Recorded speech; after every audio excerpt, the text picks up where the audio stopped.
ile mzee ya maandamano, saa hii anaendelea na mkutano. Unajua hii mzee ametuumiza. Alikuja karibu serikali yetu. Unga ilikuwa 90 ikapanda mpaka 230. Mali yetu Nyamakema akaambia Uhuru achome. Mambo watu wakina Wamboi hawa akaambia Uhuru ashike hawa anyang'anya hao mali yao. Sisi tukamsamea hiyo maneno yote. Sasa shida tulishindwa tu kumsamea ni moja, kuroga mtoto wetu. Sasa tumesikia wameongea pale.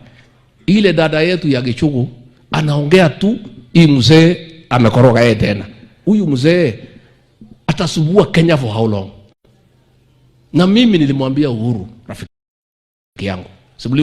I sat him down.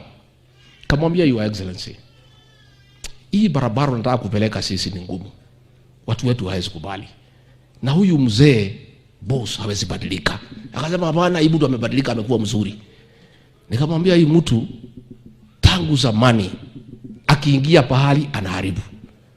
Aliingia kwa serikali ya Moi, aliharibu hapo haribu.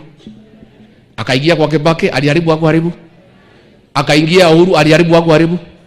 Sasa ati analete fujo, ndio wanaongea pale ati anataka ati aingie kwa hii serikali ya huyu rais wetu. Mungetaka tumkaribishe ama aende akiendaga?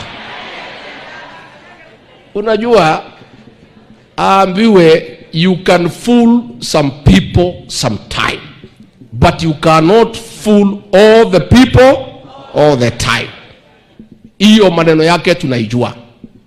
Na wanapiga kelele pale, wanasema ati unga iko juu. Sisi tukiingia tulikuta iko juu ama ilikuwa chini? Sieri alikuwa na Uhuru kwa serikali.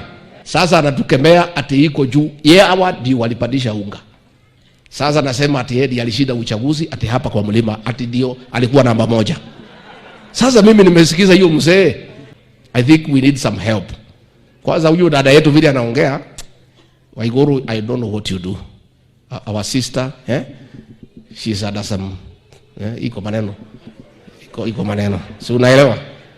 Kwa ile shida ilifanyika kwa bosi yetu inaonekana tena. But I want to say, Your Excellency, we have assured you we are there. Wewe fanya kazi yako.